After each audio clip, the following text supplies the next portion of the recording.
গল্পের শুরুতেই আমরা দেখি দুজন পুলিশ অফিসার একজন মৃত মানুষের পিছু ধাওয়া করেছে।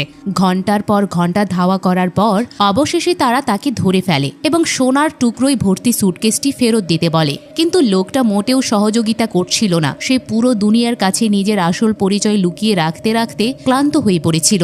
এর পরপরই সে তার মানব রূপ ছেড়ে নিজের আসল রূপে ফিরে আসতে শুরু করে। আমরা দেখি মানুষের চামড়ার নিচে লুকিয়ে থাকা এটি ছিল এক বিপদজনক দানব। পরের মুহূর্তেই সে দুই পুলিশ অফিসারের উপর হামলা চালিয়ে সেখান থেকে পালিয়ে যায়। দুই পুলিশ আবারও তার পিছু নেয় এবং তাকে লক্ষ্য করে একটা গুলিও চালায়, যা সরাসরি তার শরীরে আঘাত করে। কিন্তু আঘাত লাগা সত্ত্বেও সে দৌড়াতে থাকে। অনেকক্ষণ যাবৎ তাড়া করার পর অবশেষে দানবটি তাদের হাত থেকে ফসকে পালিয়ে যায়। নিক নামের অফিসারটি তাকে লক্ষ্য করে গুলি করার চেষ্টা করেছিল, কিন্তু গুলি করার আগেই একটা গাড়ি এসে তাকে উড়িয়ে নিয়ে চলে যায়। ফিরে আসার পর উভয়কেই তাদের সিনিয়রদের কাছ থেকে প্রচুর সমালোচনার মুখোমুখি হতে হয়, কারণ তারা ভর দুপুরে রাস্তার মাঝখানে একটা দানবকে উলঙ্গ অবস্থায় ছেড়ে দিয়েছিল। আজকের এই ঘটনার খবর বিশ্বের প্রতিটি নিউজ চ্যানেলে দাবানলের মতো ছড়িয়ে পড়ছিল। এখন সাধারণ মানুষও জেনে গেছে তাদের মধ্যেই দানবরা বসবাস করে। যেহেতু আজকে নিক প্রথম কাজে যুক্ত হয়েছে, তাই তাকে কেবল একটি সতর্ক বার্তা দিয়ে ছেড়ে দেওয়া হয়। কিন্তু তার পার্টনার রয়ের প্রতি কোনো দয়া দেখানো হয়নি। তার চাকরির মেয়াদ আরো 50 বছরের জন্য বাড়িয়ে দেওয়া হয়, যার অর্থ ছিল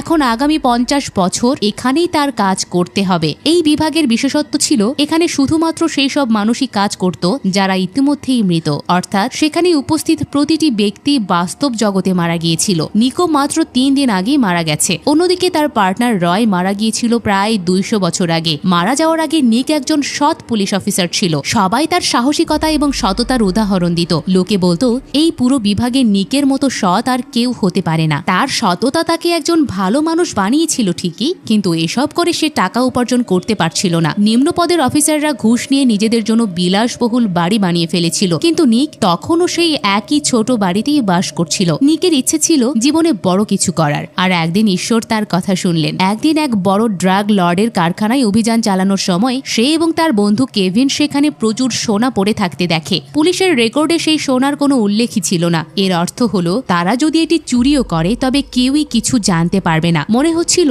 যেন ঈশ্বর নিজে হাতে তাদের প্রতি দয়ালু হয়েছেন। এরপর তারা দুজন সেই সোনা নিজেদের মধ্যে ভাগ করে নেয়। কেভিন তার সোনার অংশ বাড়িতে নিয়ে যায়, আর নিক সেই সোনাগুলো নিজের বাড়ির পেছনের বাগানে লুকিয়ে রাখে। সেই জায়গার উপর একটা কমলা লেবুর গাছও রোপণ করে দেয়, যাতে কেউ সন্দেহও না করে। পরের দিন যখন সে ঘুম থেকে ওঠে, তখন তার কাছে এই সবকিছু একটা স্বপ্নের মতো মনে হচ্ছিল, কারণ সে এর আগে কখনো এত বড় চুরি করেনি। কিন্তু যখন সে লাগানো সেই কমলা লেবুর গাছটি দেখতে পায়, তখন সে বুঝতে পারে এটি কোনো স্বপ্ন ছিল না। এর নিচে সত্যি স্বর্ণ চাপা দেওয়া আছে। সে তার স্ত্রী জুলিয়াকে